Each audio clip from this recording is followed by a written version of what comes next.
Buenos días. Estuvo con mucha información la reunión de seguridad, entonces se nos hizo un poco tarde, pero buenos días a todos y a todas.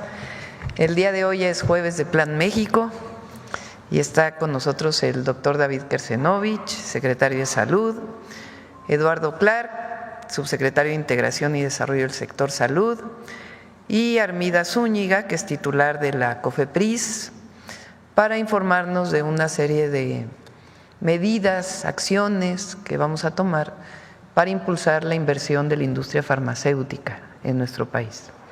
Ese es el tema de hoy, terminando Mujeres en la Historia, jueves de Mujeres en la Historia, con Noemí Juárez, subsecretaria de Educación Básica de la Secretaría de Educación Pública. Entonces empezamos con David, luego Eduardo y luego Armida, y después contestamos sus preguntas. Adelante, David. Buenos días, Presidenta, y buenos días a todos y todas.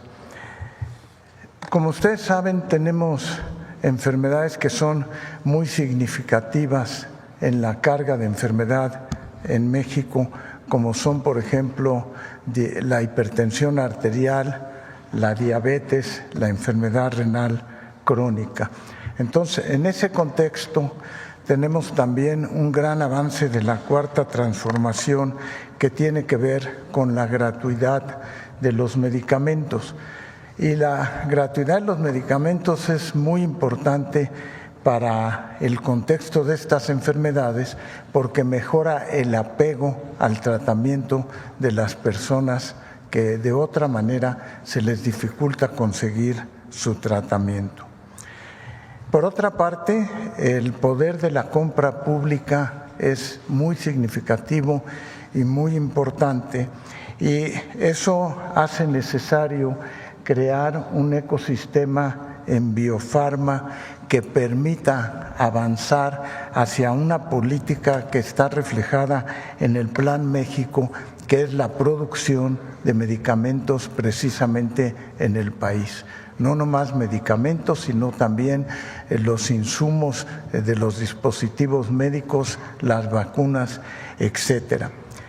Y para eso el Plan México tiene como propósito fundamental desarrollar parques industriales donde tengamos bioincubadoras de la industria farmacéutica que posicionen a México como un sitio de producción de estos fármacos y un sitio de producción de dispositivos médicos y de vacunas.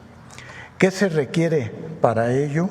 Dentro de unos momentos el subsecretario Clark presentará la manera en que queremos promover y fomentar mediante un acuerdo la inversión nacional para el desarrollo de la industria farmacéutica y de insumos médicos. El primer componente está en esta lámina, son las bioincubadoras y los parques industriales. Pero no nada más se requiere la inversión, sino que se requiere crear un ecosistema en biofarma que consolide precisamente el desarrollo de esta propuesta. Y para eso queremos tener clústeres de innovación que permitan el emprendimiento y el desarrollo de industria nacional. Y el tercero es un centro de creación de talentos, recursos humanos que México tiene en forma importante y que se vuelvan altamente especializados para favorecer el desarrollo de la industria farmacéutica y de los dispositivos médicos. También es muy importante, además del recurso humano y del emprendimiento, tener la capacidad de ser un hub logístico, es decir, que no nada más involucre a los medicamentos, sino que involucre otras estructuras como puede ser la industria química para tener los principios activos con los que se preparan los medicamentos, tener la relación con ingeniería biomédica, que es muy importante. Entonces, todo esto forma parte de un plan integral para el desarrollo en los años durante esta administración. Para eso, para completar el ecosistema, vamos a contar con las universidades. México tiene gran capacidad de recursos humanos en las universidades y centros educativos para que todo forme parte del mismo ecosistema y favorezca el desarrollo. Y finalmente tiene que ver con la propiedad intelectual. Deseamos fomentar las patentes producidas en México con la innovación para convertir a México precisamente en un centro de desarrollo de política farmacéutica y también de insumos médicos relacionados. Es con eso que se persigue el Plan México y esperamos contar con todo un gran desarrollo que sitúa a México como líder en la política de desarrollo farmacéutico. Muchas gracias.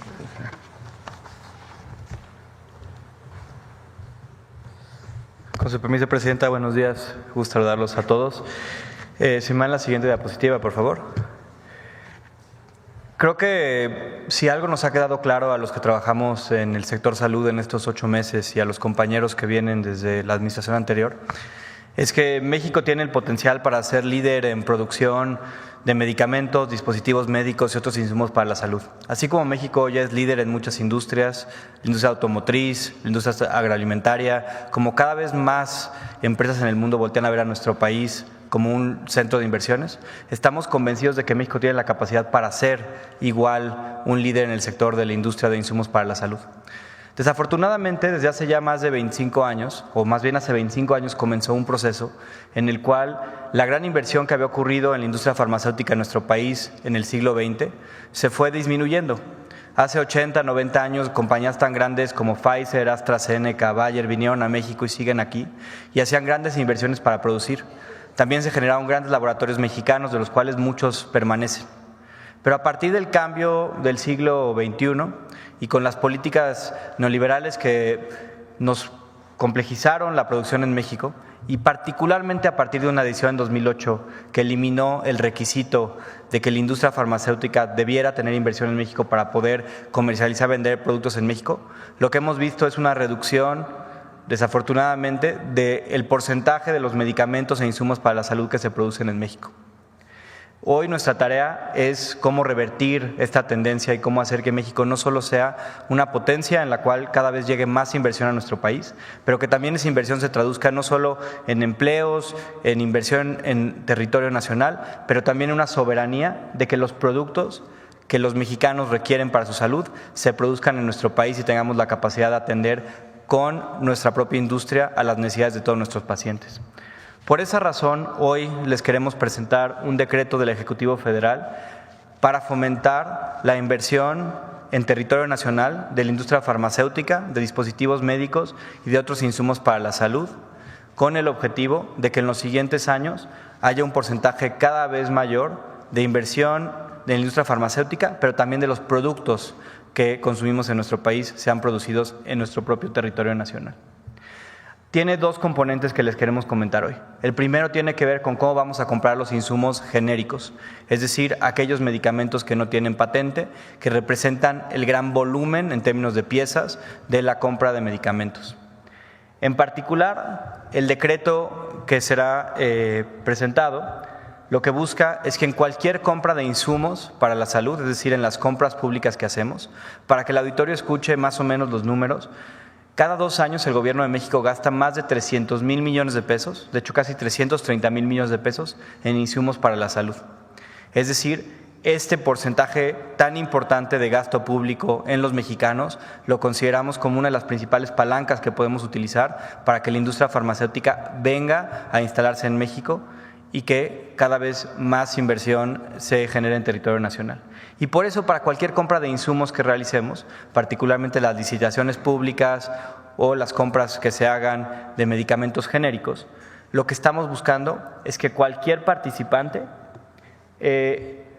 utilizar un criterio de puntos y porcentajes para que podamos dar puntos adicionales, privilegiar a aquellas compañías que acrediten inversión en el territorio nacional, es decir, que ya tengan plantas en cualquier parte de la cadena de suministros de medicamentos e insumos para la salud, o que acrediten en este momento haber iniciado la instalación de fábricas, laboratorios, almacenes que formen parte de dicha cadena, o también, importante para ciertos laboratorios, que hagan inversiones considerables en el desarrollo científico y en la investigación de productos innovadores o biosimilares en nuestro país. De esta manera, lo que buscamos es dar una notable preferencia para que las empresas decidan venir a México para poder tener una preferencia en la compra de medicamentos. Estamos convencidos que el sector público de insumos para la salud de México es tan grande que muchísimas compañías de todas partes del mundo, Asia, Estados Unidos, Norteamérica en general, Europa, buscarán hacer relocalización de procesos productivos en México con tal de ser más competitivos en los procesos de compra de medicamentos e insumos para la salud que llevamos a cabo en nuestro país. Siguiente. En el caso de insumos de alto costo, los famosos medicamentos de patente y fuente única, aquellos que tienen protección intelectual y tenemos que comprar a las compañías que tienen estas patentes, hoy les damos un dato importante. Cerca de 40 compañías, que son las más grandes compañías transnacionales de farmacéuticas internacionales, representan cerca de 150,000 millones de pesos de compra de medicamentos cada 2 años.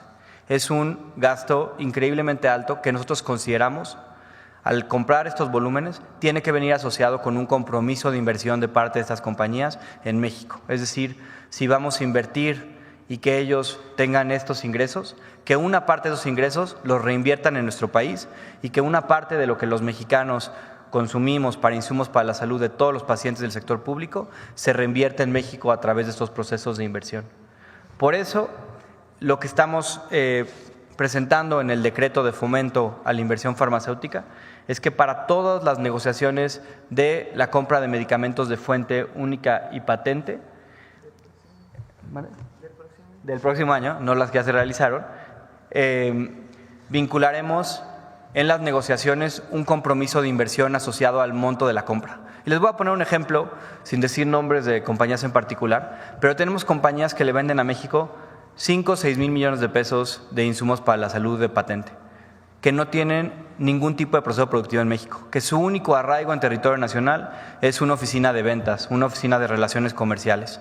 Lo que buscamos es que nadie que tenga este tipo de ingresos asociados a la compra de insumos públicos, a los recursos del pueblo de México, pues simplemente pueda tener una oficina de ventas, que tenga que comprobar ya sea investigación, ya sea producción, ya sea inclusive cadenas de suministro, calidad, pero que tenga arraigo productivo en México, que devenga en que no solo tengamos mejores productos, sino también mayor desarrollo económico en nuestro país. Y para esta razón, para las compras de la siguiente compra bianual, tendremos lista una comisión negociadora, una comisión de promoción a la inversión farmacéutica para hacer estas negociaciones con este grupo de empresas en particular.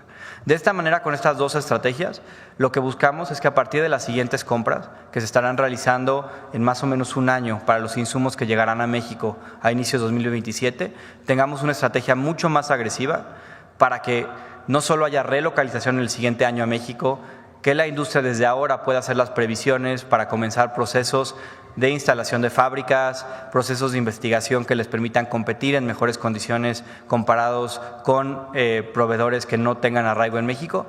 Y en segundo lugar, fomentar que en los medicamentos de alto costo y patente también haya no solo inversión, pero mayor investigación clínica en México. Hay muchísimos padecimientos que estamos seguros que si la industria hace investigación en México pueden devenir en mejores medicamentos e insumos para la salud, para los padecimientos que afectan a todos los mexicanos.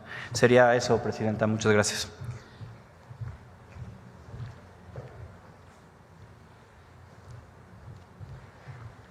Con su permiso, Presidenta, buenos días a todas y a todos. En el contexto del Plan México, si me dan la primera lámina, por favor. En el contexto del Plan México, la Agencia Reguladora Sanitaria, que es la COFEPRIS, desempeña un rol fundamental y estratégico, ya que además de vigilar la calidad, seguridad y eficacia de los medicamentos y los insumos para la salud en general, se convierte en un detonante para la inversión de nuestro país. Por eso es que tenemos como compromiso el transformarnos en una COFEPRIS ágil, transparente y armonizada internacionalmente. Si me permiten, haré una breve exposición de las principales estrategias que desde la COFEPRIS estamos desarrollando ya para lograr con este objetivo. El primer punto, siguiente por favor, se refiere a la simplificación y digitalización del 100% de los trámites que tiene la COFEPRIS, incluidos todo lo relacionado con el sector farmacéutico y de dispositivos médicos.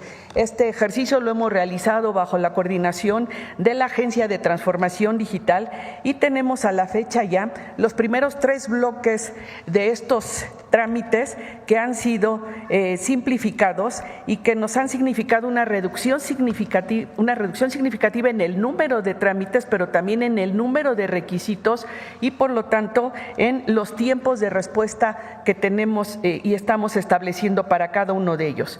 Estamos desarrollando y próximos también a ser publicados los otros 3 bloques que ven ustedes en amarillo, dentro de los cuales están los permisos de importación, avisos diversos y todos los trámites relacionados con el comercio exterior y que forman parte del Plan México. Siguiente, por favor. También como un ejercicio de digitalización muy importante, estamos ya con resultados específicos, por ejemplo, en lo relativo a la emisión del documento técnico común conocido a nivel internacional como CTD, está ya publicado, está en implementación y lo estamos trabajando de la mano con el sector regulado. Este es un formato para sometimiento del trámite que está armonizado internacionalmente.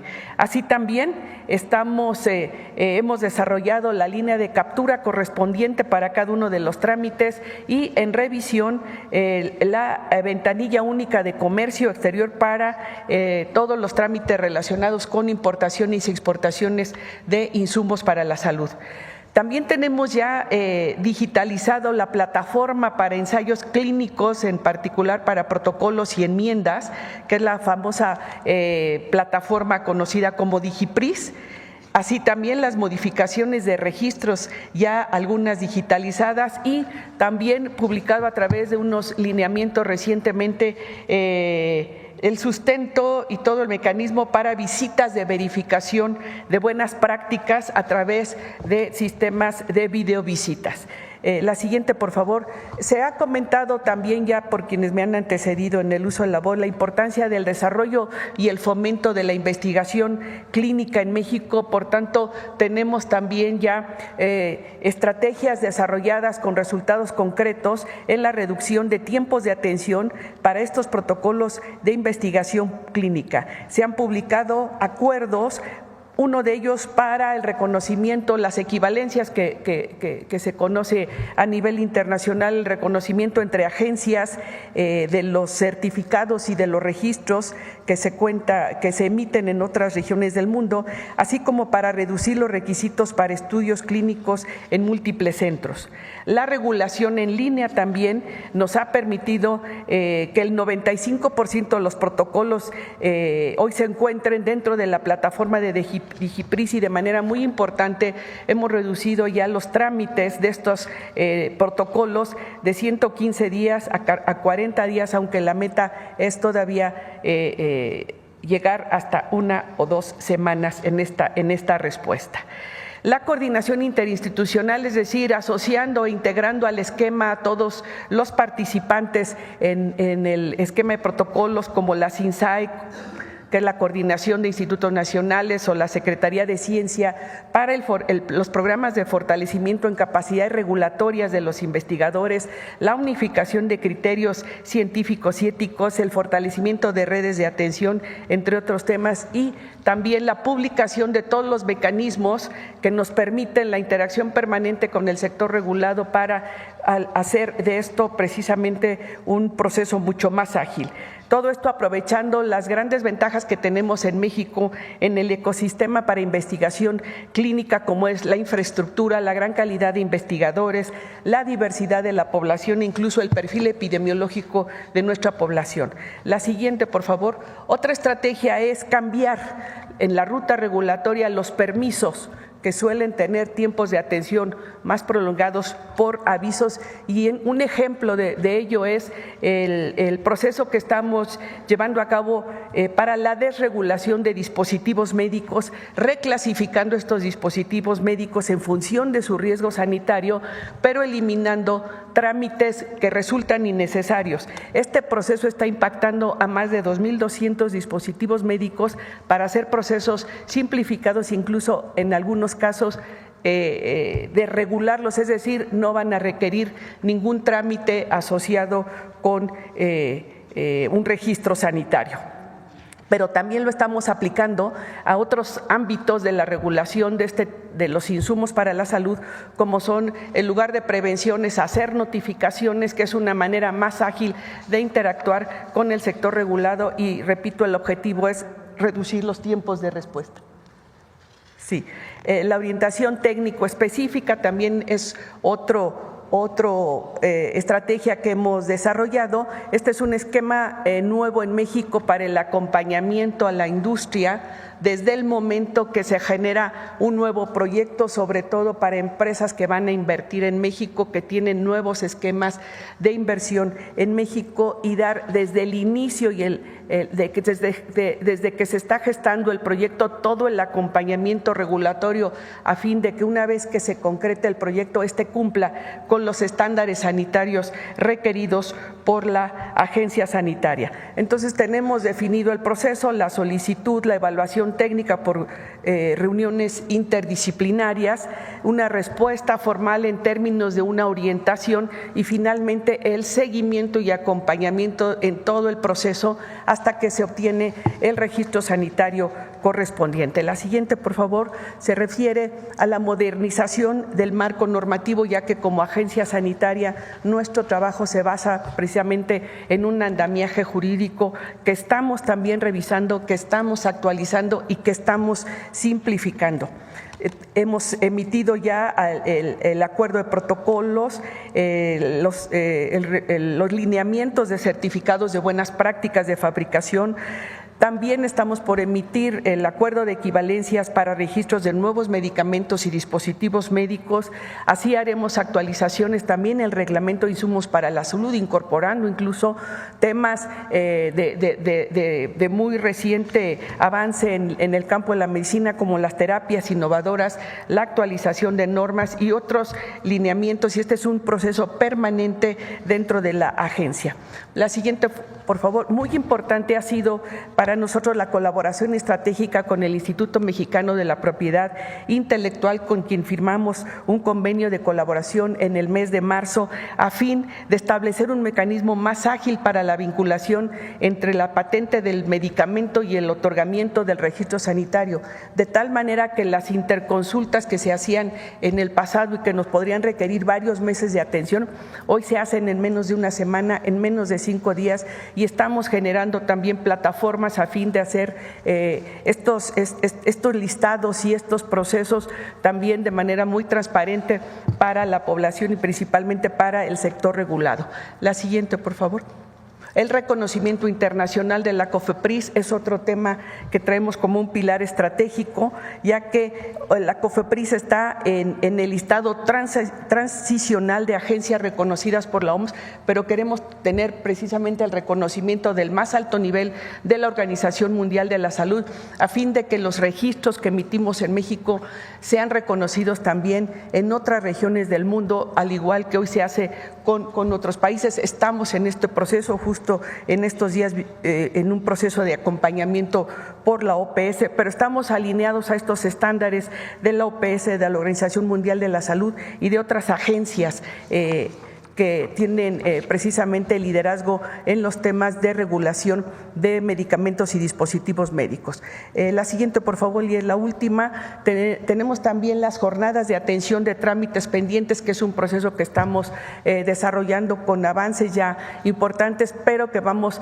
a fortalecer de manera muy intensa durante el mes de junio a fin de dar por cerrado este tema y continuar avanzando en los temas que nos requieren la atención prioritaria, sobre todo en la participación en Plan México. Tenemos también algunas otras estrategias con el Sistema Federal Sanitario, con otras dependencias muy avanzadas, pero lo más importante es que quiero comentar a ustedes que el objetivo de todo este trabajo es generar un sistema regulatorio más sólido, más ágil, más humanista, más eficiente al servicio del pueblo de México.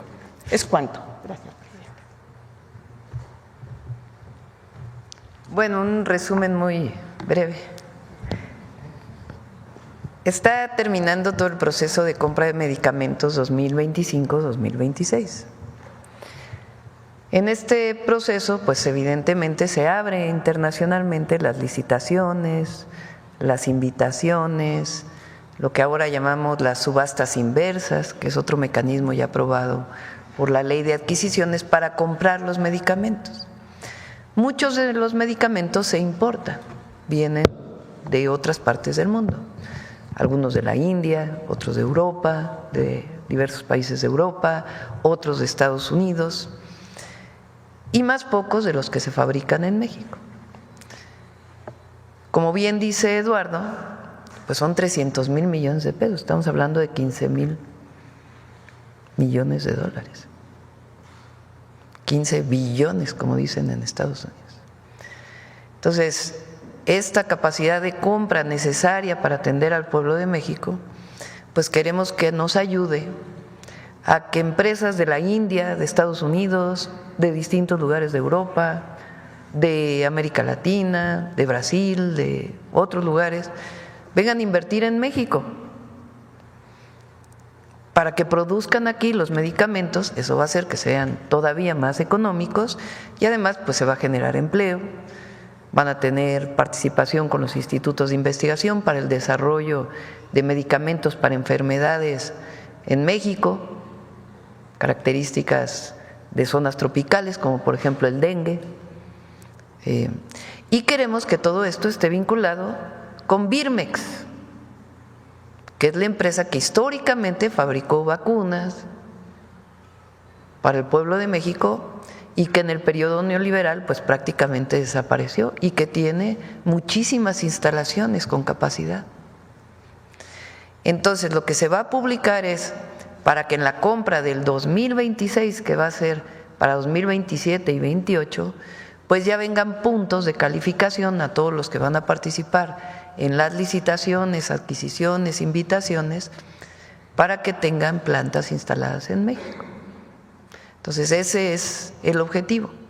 Algunas incluso en asociación con Birmex puede ser, que nos permita también a la empresa pública pues el desarrollo de más medicamentos y de vacunas como había en el pasado. Entonces esto es parte del Plan México y lo ponemos hoy, aunque la compra es en el 2026, para que las empresas que hoy resultaron beneficiadas pues sepan que son de fuera de México, sepan que si invierten en México pues van a tener más posibilidad de ganar estas licitaciones. Obviamente tienen que cumplir con la calidad, con los permisos de COFEPRIS y con el precio, para que pues se ahorren recursos, se promueva la inversión y al mismo tiempo pues haya mayor desarrollo e investigación en lo que se llama farma, ¿no? El ecosistema farma. Bueno, esa es la información del día de hoy y estaremos publicando el decreto. A ver, vamos a ver sobre el decreto. Presidenta, ¿cómo está? Muy buenos días. Buenos días. Luis Ángel Marín, de Radio Resultados. Anuncia este decreto muy interesante. Preguntar cómo las empresas van a saber si les hará llegar una convocatoria con las que se hizo ahora la compra. Se sugerirá que se instalen en los polos de bienestar este tipo de, o sea, sus fábricas o sus polos de investigación. Y si se les dará algún digamos, no sé, apoyo, ciertos privilegios para que puedan llegar rápido a instalarse, porque pues 2026 está prácticamente a 7 meses. El objetivo es que se instalen en los polos de bienestar como prioridad, aunque no solo, si tienen alguna otra inversión en otro lado y que, por ejemplo, Pfizer tiene inversión en México, si quiere ampliarse, pues a lo mejor no instala una nueva planta, pero amplía su planta actual, como un ejemplo. O algunas otras que no tienen, que van a venir por primera vez, y en los polos de bienestar pues va a haber infraestructura, permisos rápidos y algunos incentivos en impuestos que permitan que pues tengan mayor posibilidad de invertir en nuestro país. Entonces sí, se trata de que inviertan en los polos de bienestar y se les va a hacer llegar pues este comunicado, va a aparecer en el Diario Oficial de la Federación y se les va a hacer este comunicado pues para que se vayan preparando con tiempo para la licitación del 26. Porque nos hablaba un poco en la explicación que se pretende involucrar también el tema de investigación en México. Hay universidades en todo el país que tienen centros de investigación muy importantes, no solo la UNAM y el Politécnico, ¿no? Sí, hay muchos institutos de investigación, desde las propias instituciones públicas de salud. El Instituto Mexicano del Seguro Social tiene un área de investigación e investigadores muy prestigiados.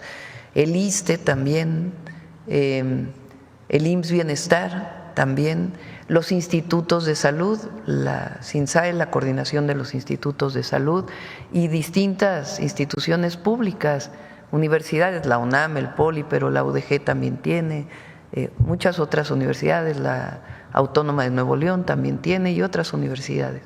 Entonces, el objetivo es que ahí donde se instalen las plantas, como explicó el doctor Kersenovich, pues también haya un área de un centro de investigación que permita coordinarse con las farmacéuticas que llegan para que haya transferencia tecnológica o desarrollo conjunto de investigación para ciertas enfermedades. Muchas gracias, presidenta. En mi siguiente pregunta. Por ejemplo, en Birmex ya tenemos un acuerdo con la Facultad de Química, ¿no? A ver si lo quieres platicar. Sí, se están desarrollando ya proyectos. Por ejemplo, tenemos una central de mezclas que tiene que ver en cómo se preparan los agentes para el cáncer. Entonces ya está terminada la construcción de una central de mezclas que está localizada en Arenal, en el sur de la Ciudad de México, cerca de los institutos, para poderles dar servicio. En esa lo que se ha logrado es una colaboración con la Facultad de Química de la UNAM para que sirva por una parte al desarrollo de la central de mezclas, pero por otra parte los alumnos de la Facultad de Química puedan estar en el mismo sitio aprendiendo y desarrollando para después repetir central de mezclas en todo el país. Ese es un ejemplo. Otro ejemplo que ya tenemos en acción son las células CAR T-cells, que son las células donde se toma la sangre de una paciente o de un paciente que tiene cáncer, se va al laboratorio, se hace una edición genética de esas células, se les vuelve a poner y con eso se logra revertir muchas de las formas de cáncer, fundamentalmente leucemias y linfomas, pero también se está ampliando a otros tipos de cáncer. Esa tecnología resulta mucho más barata que el darle tratamiento a la persona por varios años, porque con una sola aplicación de esas células editadas genéticamente se logra resolver el problema en las personas. Son algunos de los ejemplos de lo que ya se está implementando en estos momentos. Gracias. Aprovecho que está, secretario. La Organización Mundial de la Salud, doctor, emitió que ha identificado casos de COVID de la nueva variante de la NB181.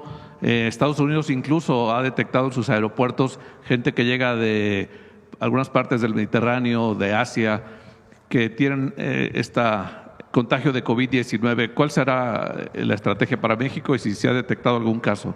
Sí. No se ha detectado un caso aquí todavía, pero la estrategia es la vigilancia epidemiológica, el estar pendientes de que pueda surgir o no. Esto está haciendo a nivel mundial. Todavía no hay un aviso de que exista una alarma por surgimiento de estos virus, pero son mutaciones que van surgiendo en relación al COVID y por lo tanto las nuevas vacunas que incluso tendremos en México, se adaptan a la identificación de nuevas variantes del virus. Doctor, incluso Estados Unidos había dejado de recomendar, lo anunció hace un par de días, al parecer ayer, que las vacunas de COVID ya no fuera recurrente para mujeres embarazadas y niños. Sí, no hay todavía una política de la revacunación.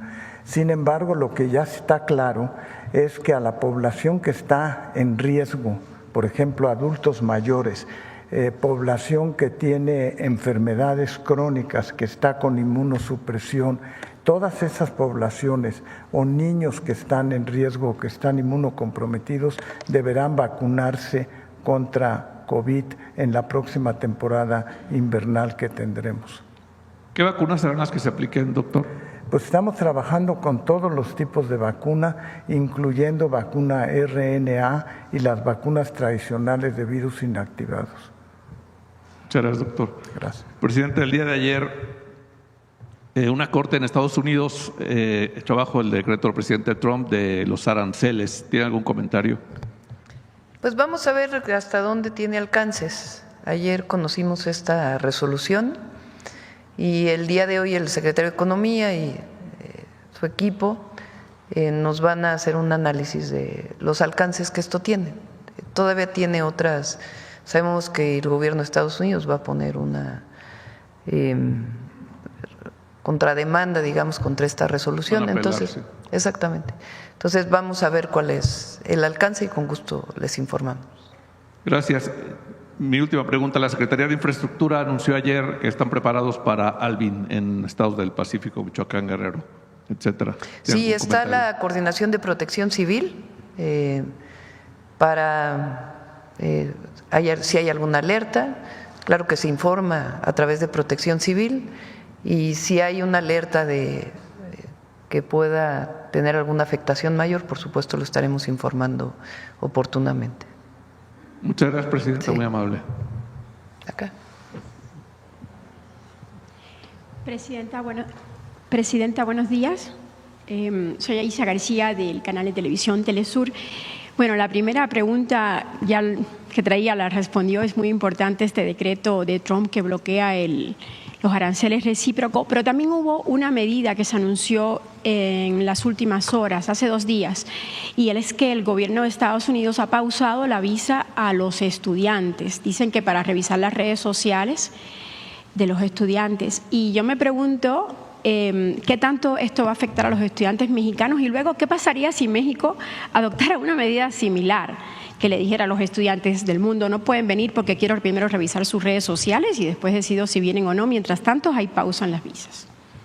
Bueno, a ver, sobre la primera consulta, que es la que también hizo el compañero, tiene que ver con aranceles recíprocos. Recuerden que nosotros no tuvimos aranceles recíprocos, eso es algo importante. Y segundo, pues ya vamos a ver los alcances que esto tiene y si tiene alcances también para México. Ahora, obviamente nosotros no estamos de acuerdo con esta política que tiene que ver con esta revisión para estudiantes. Vamos a ver también el alcance y también a cuántos estudiantes mexicanos en su caso estaría afectando en su entrada a los Estados Unidos. Pero pues es algo con lo que nosotros pues no estamos de acuerdo.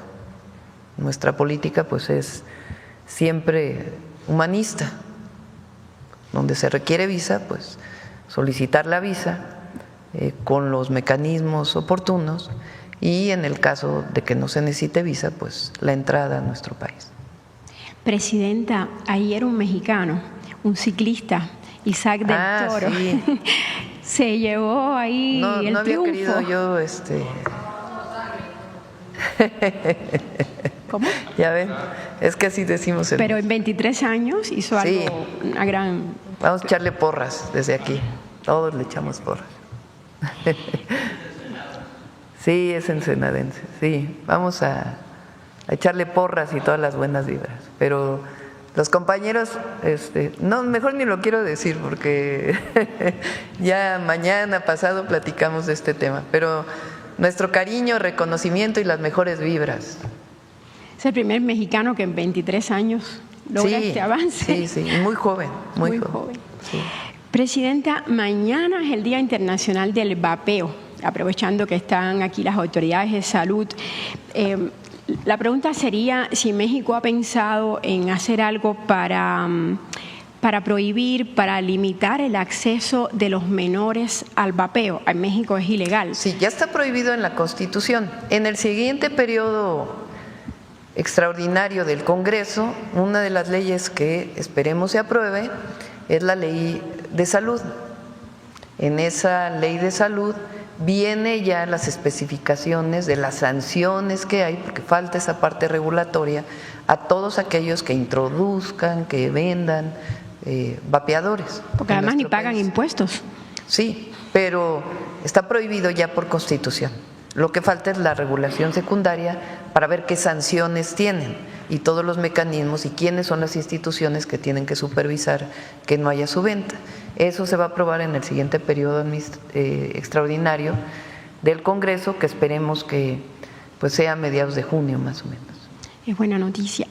También quería preguntarle, ayer niños, como 1.500 niñas y niños se aproximaron a la Secretaría de Energía y le entregaron a la Secretaría de Energía unos dibujos que hicieron en contra de las compañías gaseras que quieren hacer sus negocios en Baja California. Porque, bueno, el tema del gas natural está dañando a las especies marinas, a las ballenas, etcétera. ¿Hay alguna idea de qué se va a hacer con esto? Hay inversiones. Y lo que hay son impactos ambientales, estudios de impacto ambiental, manifestaciones de impacto ambiental que realiza la Secretaría de Medio Ambiente. En el periodo del presidente López Obrador, pues estuvo en el último periodo María Luisa Albores, que es una mujer honesta, de conocimiento, que hizo estas evaluaciones con su equipo, y ahora hay solicitudes de inversión que está valorando la secretaria Alicia Bárcenas para ver cuáles serían los impactos ambientales. Por supuesto, nuestro compromiso siempre con la protección de la biodiversidad, y lo que se hacen son estas valoraciones del impacto. Y si tienen un impacto que puede en efecto dañar la biodiversidad, pues ya sea que se hagan medidas de mitigación que eviten este daño, o sea que se les soliciten, o incluso cambiar su proyecto, o incluso la no aprobación del proyecto. Pero tienen todos estos procesos y tiene que haber una verificación permanente de la Profepa para que estén cumpliendo todas las medidas que deben cumplir. Finalmente, la última pregunta, Presidenta, es sobre el tema que hemos preguntado aquí reiteradamente de los consulados. ¿Ya tienen una fecha de cuándo les van a avisar? Ya están elegidos, ¿cuándo se van ya están a ir? seleccionados. En el próximo periodo se va a presentar, algunos tienen que pasar por el Senado de la República, también hay algunos embajadores nuevos, algunos que vienen de su carrera en el servicio exterior y otros que estamos proponiendo de acuerdo con la ley, y también en los consulados. Ya se están capacitando, se emitieron nuevas normas para los consulados, en donde tienen que cumplirse necesariamente los nuevos esquemas de digitalización y atención a nuestros compatriotas. Y ya van a venir los cónsules, y ya en su momento, cuando los presentemos al Senado, pues se van a presentar. ¿Hay alguna fecha para que tomen posesión? Probablemente la próxima semana ya venga. ¿Se van a dar a conocer o van a tomar posesión? Se va a presentar al Senado. O sea, algunos tienen que ser aprobados por el Senado. Gracias, Presidenta. Buenos días. Aquí. Y luego acá. Y luego nos vamos de este lado. Hola, buenos días, Presidenta. Buenos días. José Leveña, de Publimetro. En primer lugar, me gustaría saber si los secretarios, la Secretaría de Gobernación y Mario Delgado, le informaron ayer sobre dónde se tensaron esas conversaciones en la reunión con la SENTE, porque los representantes de la SENTE dijeron que era pura paja la oferta del Gobierno.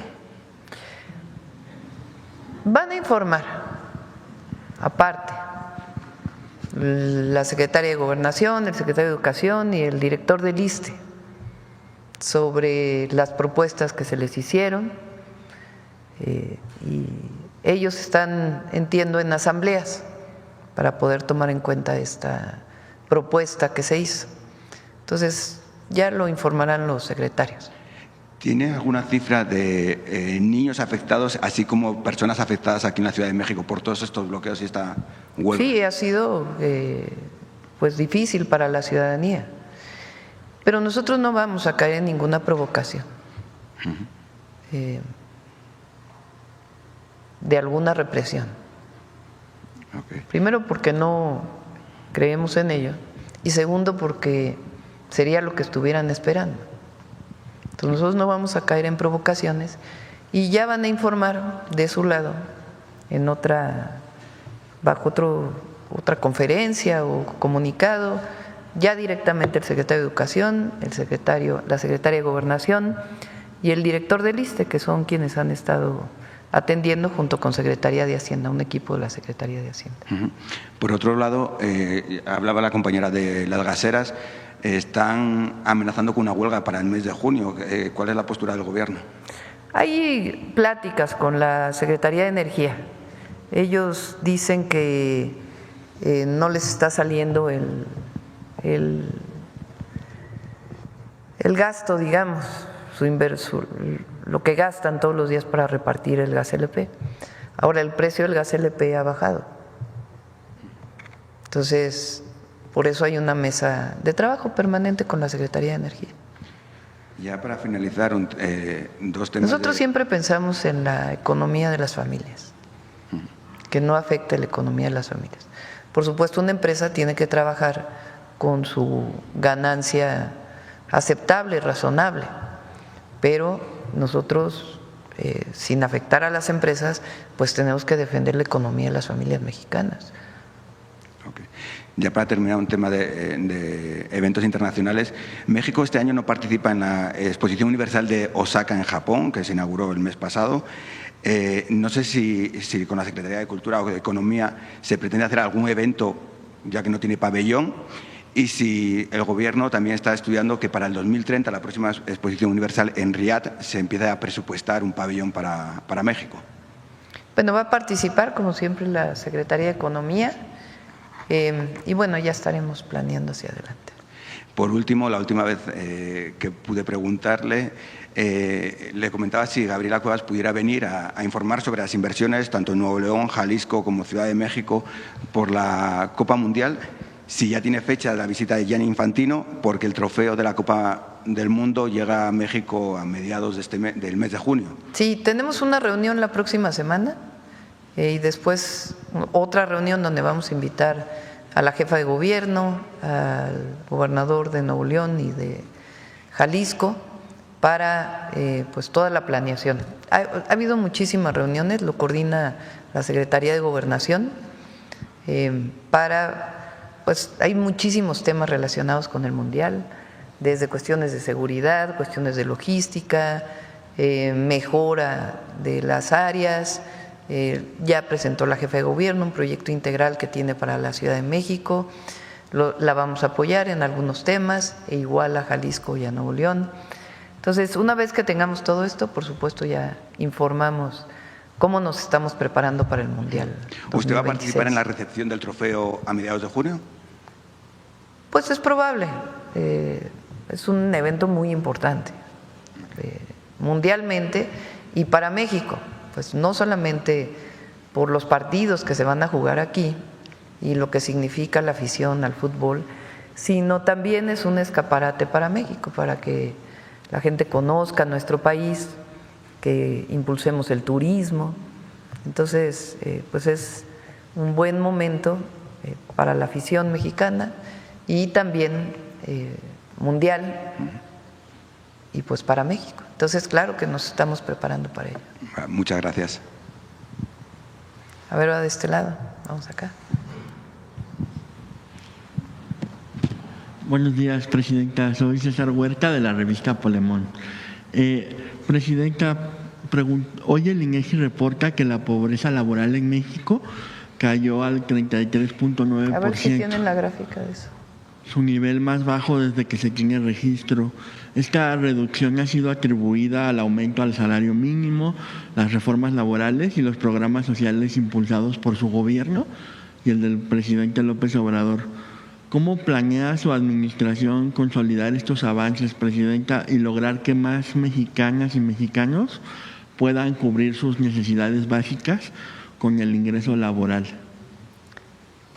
Es la política que inició con la Cuarta Transformación, de beneficio para las y los trabajadores mexicanos. Recuerden que durante todo el periodo neoliberal no subió el salario mínimo, se mantuvo en términos constantes, aunque en realidad bajó su poder adquisitivo. Desde que entró el presidente López Obrador, pues subió el salario mínimo al más del doble en términos reales, es decir, incluso tomando en cuenta la inflación. Y cuando entramos, nosotros decidimos tener una política en donde el salario mínimo alcance al final de nuestro sexenio a comprar 2.5 canastas básicas. La canasta básica son 24 alimentos y productos, que es lo básico que debe tener una familia para poder vivir y alimentarse adecuadamente.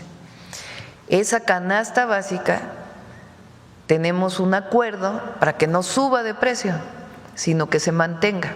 Eso viene también desde el presidente López Obrador y nosotros decidimos mantenerla. Recientemente firmamos para que no aumente, es de 910 pesos en el último semestre del 2025. Entonces, si aumenta el salario en términos reales y se mantiene la canasta básica, pues entonces nos va a alcanzar al final del sexenio para que un salario de una persona mínimo alcancen para comprar 2.5 canastas básicas. ¿Para cuánto alcanza hoy? 1.8 canastas básicas. Este año nosotros decidimos aumentar el salario mínimo en 12.5%. Si consideramos que la inflación fue de alrededor del 3% el año pasado, pues entonces es 4 veces lo que aumentamos el salario mínimo por encima de la inflación. Y esa es la política que vamos a continuar para beneficiar al pueblo de México. Eso, junto con los programas de bienestar, hizo que durante el periodo del presidente López Obrador disminuyera la pobreza en más de 9.5 millones de mexicanos y mexicanas. Y nosotros, fortaleciendo los programas sociales, ampliando los programas de bienestar con los 3 nuevos programas que tenemos, fortaleciendo nuestro sistema de salud y aumentando el salario mínimo, pues va a disminuir todavía más la pobreza. Y el INEGI saca este indicador de la disminución de la tasa de pobreza laboral, es decir, de aquellos que tienen ingresos, medido a través de indicadores del INEGI, cuántos se disminuye a partir del ingreso. Y está disminuido, está en el nivel más bajo desde el momento en que se mide, 2005, está en 33.9. Es el último indicador. Y esto va a seguir bajando, porque es la política de la Cuarta Transformación. En el pasado se presumía que la única competitividad que tenía México para ofrecer al mundo era la mano de obra barata. Vengan a invertir a México porque aquí se paga menos. Nuestra competitividad viene de los bajos salarios.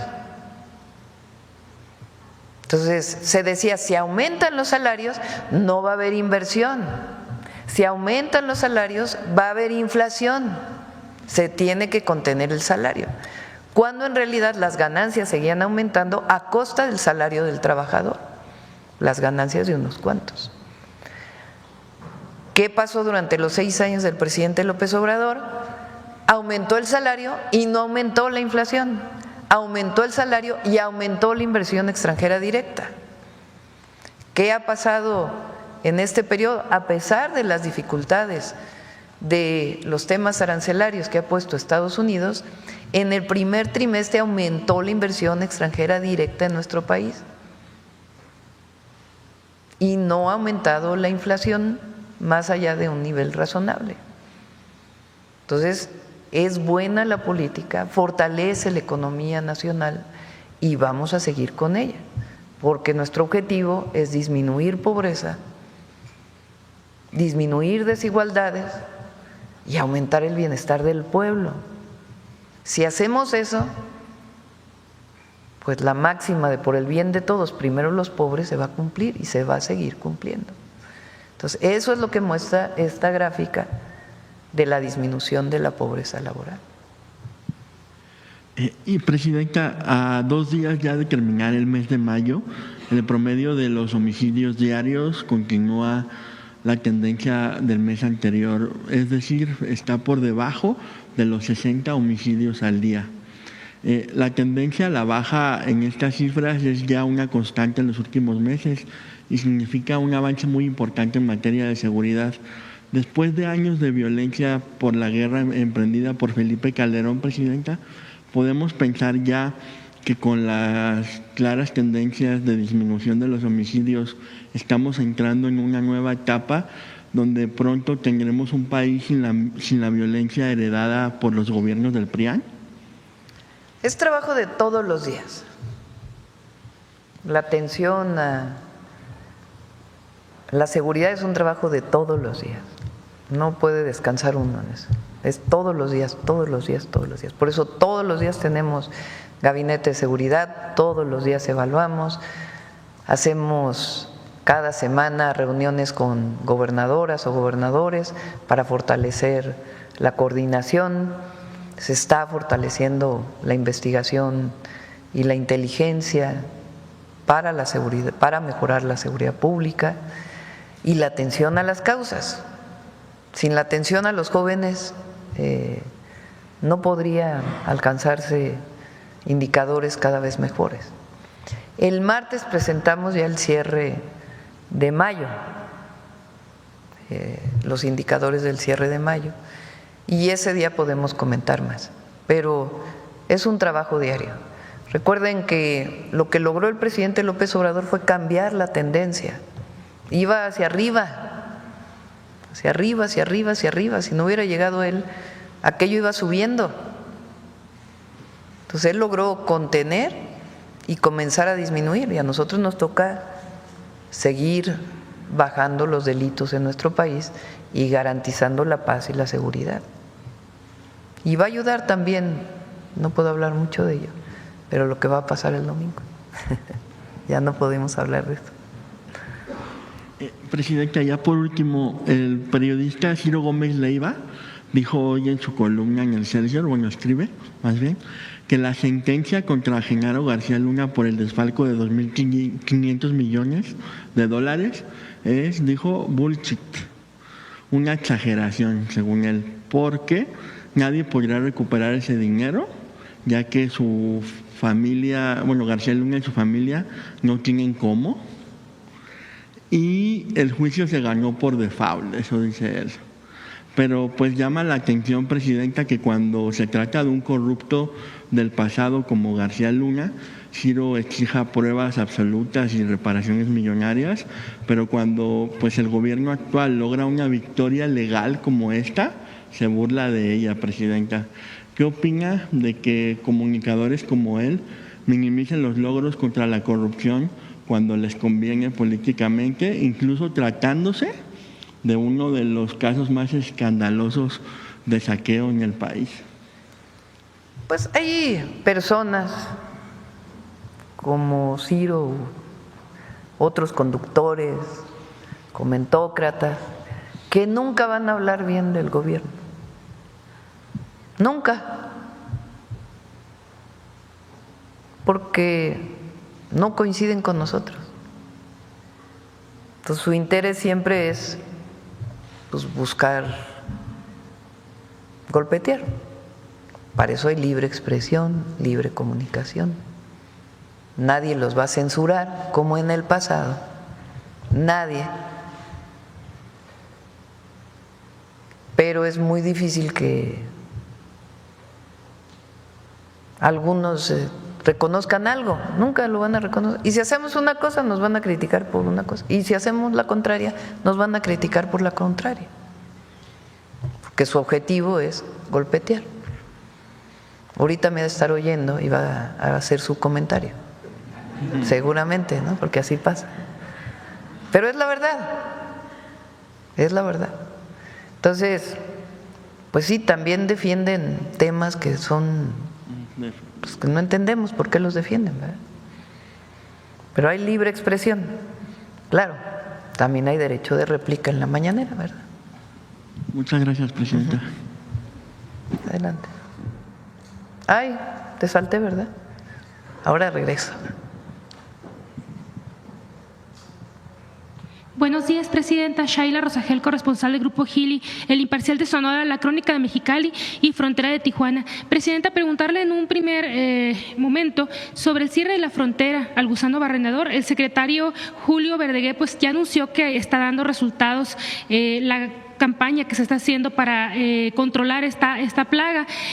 Preguntarle si ya tienen una fecha de cuándo va a venir esta misión de Estados Unidos, de los especialistas de Estados Unidos, para revisar estos avances, esta misión que anunciaron. Esperamos la próxima semana que ya venga y a partir de ahí pues ya que pueda abrirse la frontera. Entonces, hay avances y tiene que abrirse porque también lo necesita los Estados Unidos. No solo es una necesidad de los ganaderos mexicanos, sino es una sociedad en donde se exporta, pero hay quien lo importa y quien también tiene necesidad de que se abra la frontera por parte de Estados Unidos. Entonces se entiende que no queremos que haya avance de esta plaga, pero se están tomando todas las medidas. Entonces se va a hacer esta revisión, va a haber una inversión en esta planta de la que hablamos ayer, y esperamos que con esto pues ya se abra la frontera.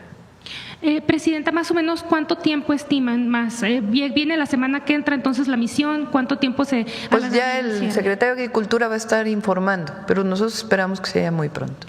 Y sobre esta inversión de $21 millones que comentó ayer en la planta en Chiapas, preguntarle si será para reabrir la planta que ya existía de mosca estéril en Chiapas y que se cerró hace muchos años cuando se radicó. Es una planta más grande para producción de estos insectos que ayudan a evitar que se propague la plaga del gusano barrenador.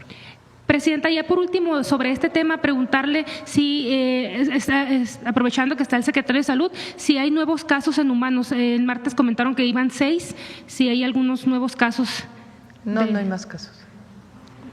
Muchas gracias. Y nada más sobre lo de la CENTE, preguntarle cuánto estiman que van a continuar los bloqueos. Ya va a informar el secretario de Educación y el director del ISSSTE y la secretaria de Gobernación.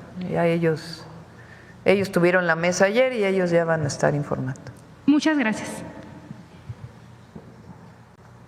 A ver, de este lado, ¿por qué? Gracias, presidenta. Mariana Madrid, de Canal 13 Albavisión.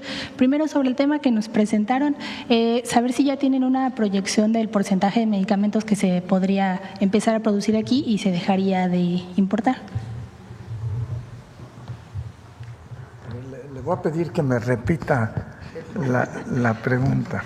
Si ya tienen una proyección del porcentaje de medicamentos que con este plan se podría comenzar a producir aquí en los próximos años y dejar de importarse. Sí, mire, se han tenido comunicación directa con las cámaras de la industria farmacéutica en México y han expresado tanto los laboratorios nacionales como los laboratorios extranjeros su interés en hacer inversiones en México.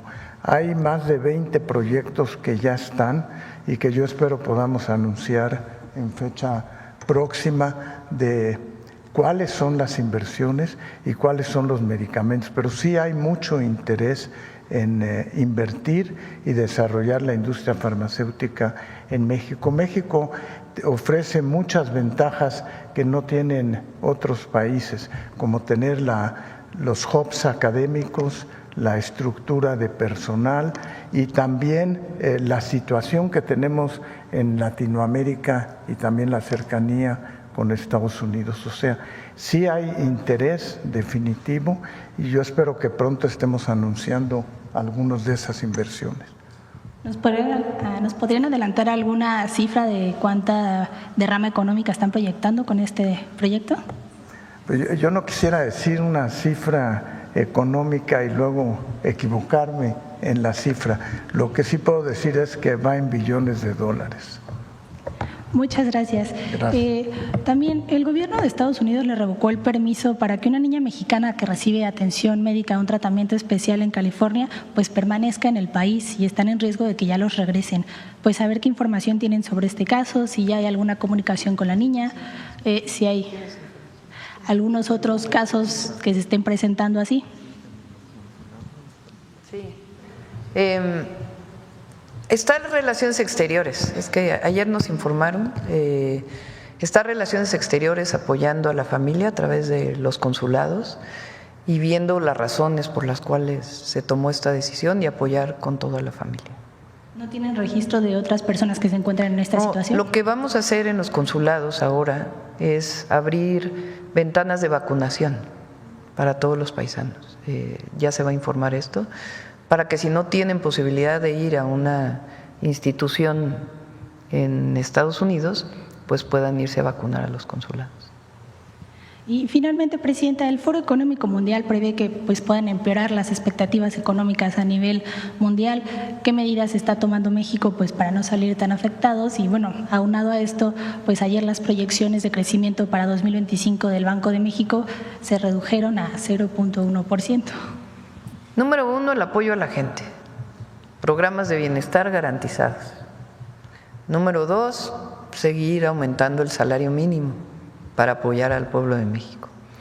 Y número 3, el Plan México, justo lo que estamos anunciando hoy y otras acciones que hemos venido tomando, pues van a ayudar a que continúen las inversiones y el desarrollo en nuestro país para garantizar el bienestar. Entonces estamos trabajando todos los días. Antes se decía que todo lo hacía el mercado, que si Estados Unidos tenía gripa, aquí nos daba pulmonía, ¿no? Esas eran las declaraciones de antes. Entonces, por supuesto que nuestra economía pues está muy vinculada a los Estados Unidos y tiene efectos en México, pero nosotros estamos trabajando para que esos efectos se disminuyan a través de distintos mecanismos que promuevan la inversión y que garanticen el bienestar de la gente y el empleo. Entonces, todo eso lo revisamos todos los días para garantizar. Se habla mucho de crecimiento, de aumento del Producto Interno Bruto. Si bien es un indicador importante, pues puede crecer mucho el Producto Interno Bruto y seguir la pobreza, porque no necesariamente hay distribución. Entonces, a nosotros nos interesa por encima de todo el bienestar del pueblo, y en eso vamos a seguir trabajando todos los días. Bueno, por acá, a ver, acá en la esquina y luego por acá. A ver tú y luego ya la compañera. Sí. Buenos días, Presidenta. Mauricio Bautista, de la Jornada Estado de México y la Jornada Hidalgo. Sobre el tema del decreto, ¿cuándo prevé que se publique este decreto, Presidenta? Esta semana. Muy bien. Entre hoy y mañana. En este tema, este proyecto de inversión, ya comentó usted que Birmex podía entrar en alguna asociación con alguna empresa. ¿Se prevé alguna otra inversión público-privada que para esta inversión tecnológica farmacéutica?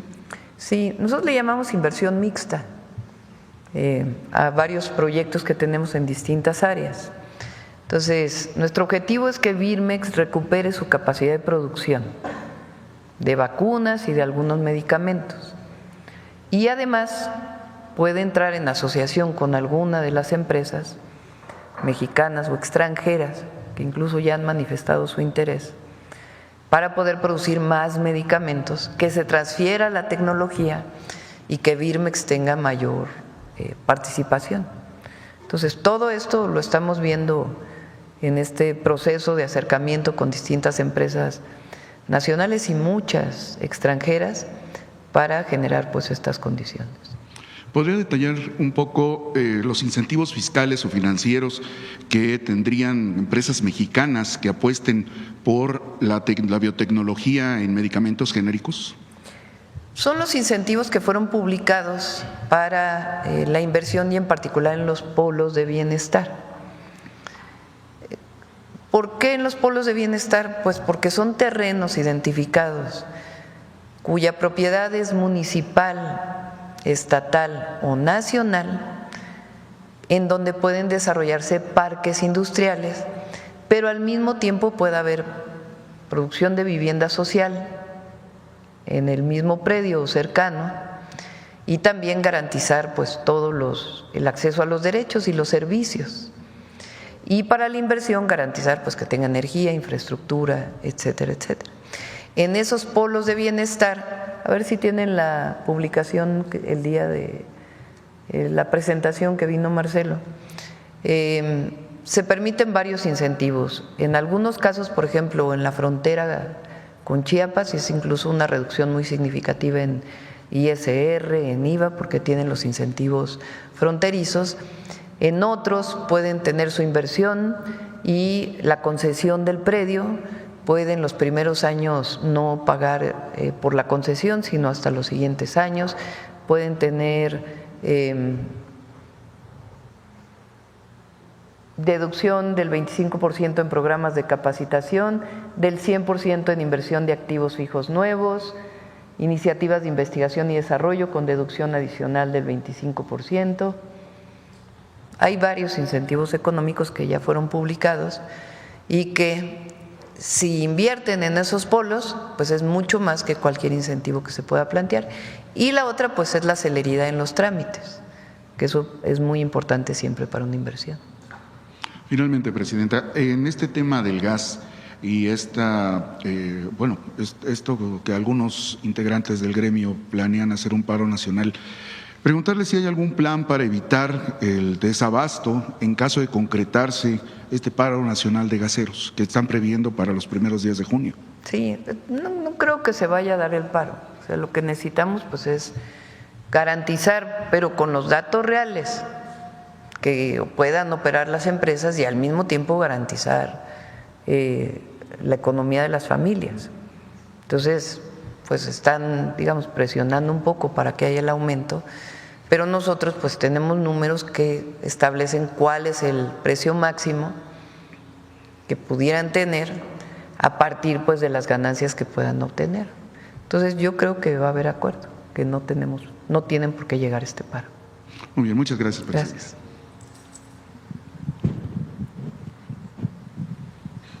Hola, buenos días, presidenta. Soy Fernanda López de Infobae México.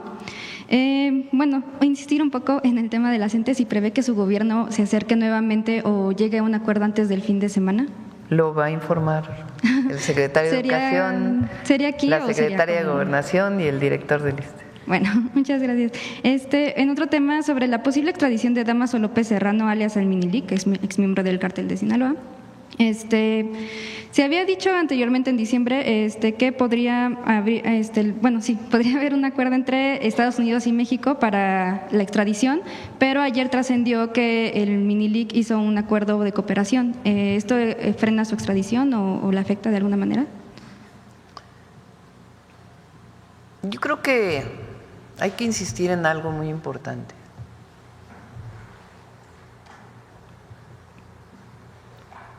El gobierno de Estados Unidos hizo un decreto hace poco llamando terroristas a las organizaciones, algunas organizaciones de la delincuencia organizada.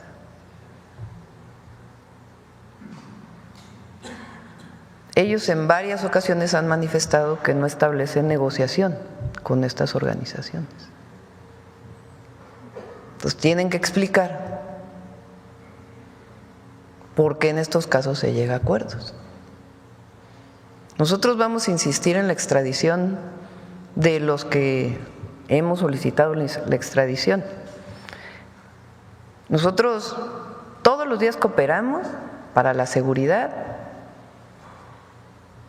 y trabajamos para que haya paz y seguridad en el país.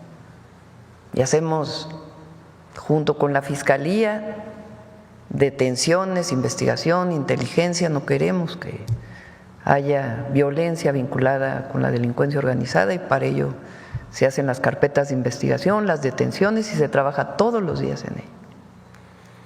Pero es importante que haya una explicación sobre esto. Ok, muchas gracias. También a principios de esta semana se dio a conocer la desaparición de integrantes del grupo Fugitivos. Al parecer, hoy en la mañana encontraron 5 cuerpos en Reynosa. Se cree que podrían ser ellos, aunque no se ha confirmado, tengo entendido. Saber si el caso ha llegado al gabinete de seguridad y si… Están trabajando muy de cerca con Tamaulipas y en todo esto lo informaría también el gabinete de seguridad. Muchas gracias. Nada más en un último tema. Recientemente, Diego N., un exalumno del IPN que manipuló con inteligencia artificial diversas imágenes de sus compañeras para crear contenido sexual, fue sentenciado a 5 años de prisión, pero por el delito de trata de personas en modalidad de material de abuso sexual infantil. En ese momento, en diciembre yo le planteé el caso y usted comentó que sí debería de haber o se podría hacer un llamado a que se tipifique este delito como, se tipifique como un delito. ¿Hay algún avance en eso o su gobierno haría pronto una iniciativa? Está la ley Olimpia que ha sido aprobada ya. La ley Olimpia se llama Olimpia por una joven que fue víctima de la difusión de un contenido en redes sociales de su privacidad. Ahora pues es todavía más, ¿no? Porque es la manipulación de imágenes en contra de algunas personas que ni siquiera fue real. Entonces, habría que ver si la ley Olimpia pudiera ampliarse para estos para estos casos que tienen que ver con la inteligencia artificial o algún otro mecanismo, pero sí tiene que tipificarse, porque voy con la inteligencia artificial que se ha desarrollado en los últimos meses de manera exponencial, pues tiene también estas otras utilizaciones para propagar mentiras. Pues vean ustedes nada más las redes sociales, la cantidad de mentiras que se generan con inteligencia artificial. Sale la presidenta diciendo inviertan en no sé qué cosa, o diciendo que hicimos algún decreto que en contra de algún país, o que yo estoy en contra de una actriz o de un artista mexicano. O sea, es impresionante la cantidad de noticias falsas que se generan como si fueran reales. Pero mucho más grave es cuando se utiliza una imagen con contenidos sexuales para afectar a una mujer, o a un hombre, o a un niño, o una niña. Entonces sí tiene que tipificarse, porque es un delito, es un delito. Y una última pregunta, nada más aprovechando que está el secretario de Salud. Se había informado sobre el aumento de casos de viruela del mono, que al parecer es una cifra significativa a comparación a la que ocurrió en el 2024, en tan solo los primeros 5 meses del 2025. Saber si nos puede confirmar esta cifra de 174 casos que van hasta ahorita en este año, y si hay algún plan para disminuir los casos, los contagios.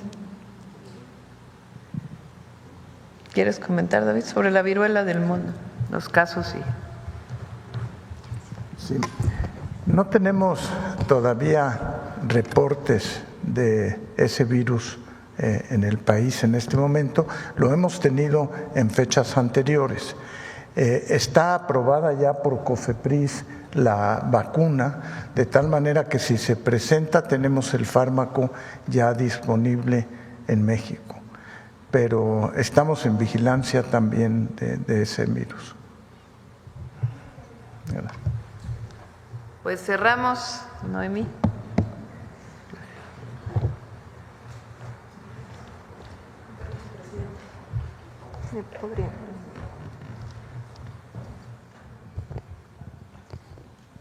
Gracias. Muy buenos días a todas y a todos. Esta es una portada de La Mujer Mexicana, una de las primeras revistas escritas por mujeres para mujeres. Esta edición es de 1904, tiene sus antecedentes en el álbum de la mujer y en Violetas de la Náhuac, que les digo que tienen como característica ser publicaciones de mujeres para mujeres. En este caso la directora era Dolores Correa Zapata, una maestra, que también hizo la redacción de este texto, que habla de María Asunción Sandoval, quien murió un día como hoy, pero de 1943. Ella fue la primera abogada mexicana y ahorita vamos a conocer su historia. ¿Cuál es lo importante de La Mujer Mexicana como publicación? Que las contemporáneas, es decir, las maestras como Dolores Correa, que escribía en ella, Matiana Munguía, pues se encargaban también de hacer las semblanzas de sus compañeras, como Matilde Montoya, que también formaba parte de la redacción de La Mujer Mexicana. Y escuchemos qué escribió Dolores Correa, o qué se cuestionaba Dolores Correa sobre María Sandoval. ¿Por qué no hay en México más que una abogada? María Sandoval podría decirlo. Es quizá muy difícil convencer a los profesores legistas de que una mujer puede aprender leyes. O está la dificultad de hacer que nuestros licenciados se resignen a que una mujer sea su colega, o en someter al pueblo a que tenga por defensor a una señora. O está quizá en lo raro, lo incomprensible, en el caso de que una mujer sea defendida por una compañera. Tal vez eso sea tan repelente, tan extraño, como que someterse a que otra mujer nos cure. Algo de todo esto o algo más pase. Y es por eso que quizá en nuestro México, en este hermoso país de más de 12 millones de almas, de las cuales como 7 millones son mujeres, no hay más que una abogada. Conozcamos la historia de María Sandoval. María Asunción Sandoval Olaes fue la primera mujer en obtener el título de abogada en México. Nació el 27 de febrero de 1872 en la Ciudad de México. Entre 1887 y 1891 estudió en la Escuela Nacional Preparatoria, donde fue compañera de Matilde Montoya, quien más tarde se convirtió en la primera médica mexicana. Ambas fueron parte de la primera generación en la que se admitió a mujeres en la institución. El paso de María Asunción Sandoval por la escuela no fue fácil. Enfrentó críticas de quienes consideraban que el acceso de las mujeres a los estudios profesionales transgredía los roles tradicionales. A esto se sumaron las limitaciones económicas, pero recibió en 2 ocasiones becas que le permitieron continuar con sus estudios. En 1892, María Asunción Sandoval fue la primera mujer en ingresar a la Escuela Nacional de Jurisprudencia, lo que generó oposición entre profesores y estudiantes que cuestionaban sus capacidades por el solo hecho de ser mujer. A pesar de esas resistencias, el 9 de julio de 1898, María Asunción Sandoval Olaez presentó la defensa de su tesis de grado. El examen fue relatado por el periódico El Imparcial 2 días después. El sábado a las 5 de la tarde, el amplio salón de actos de la Escuela de Jurisprudencia se veía concurridísimo por una infinidad de distinguidas damas y señoritas que asistían al examen profesional de la señorita María Asunción Sandoval, que al presente puede ostentar ya con orgullo el primer título profesional de abogado que se extiende para una mujer. La señorita Sandoval ya ha hecho sus campañas en la tribuna del jurado y ha intervenido en muchos litigios civiles como pasante de derecho. Su primera defensa fue un triunfo, pues logró demostrar la inocencia de una mujer que compareció ante el jurado popular acusada de un homicidio perpetrado en la persona de su amante. En su ejercicio profesional, María Asunción Sandoval se dedicó a defender a personas en situación de vulnerabilidad, especialmente a mujeres sin recursos o víctimas de procesos judiciales injustos. En 1904 ofrecía sus servicios legales desde su despacho en el centro de la Ciudad de México, que anunciaba en la revista La Mujer Mexicana, publicación en la cual también colaboró. Ese mismo año se incorporó activamente a los primeros círculos feministas del país, junto a figuras como Dolores Correa Zapata y Luz Fernández, viuda de Herrera. Además, participó en la fundación de la Sociedad Protectora de la Mujer, una de las primeras organizaciones feministas en México. En 1903, contrajo matrimonio con Rafael Zarco, con quien compartió vida e ideales. Sin embargo, contrario a los mandatos de la época, no abandonó su vocación. Continuó litigando, escribiendo y participando en espacios públicos. María Asunción Sandoval falleció el 29 de mayo de 1943 a los 71 años. Su trayectoria abrió camino a las generaciones de mujeres que, como ella, encontraron en el derecho una forma de lucha y de realización profesional. Bueno, 1898, nuestra primera abogada, y un saludo a todas las mujeres que hoy ejercen esta profesión. Muchas gracias. Tiempo de mujeres. Gracias.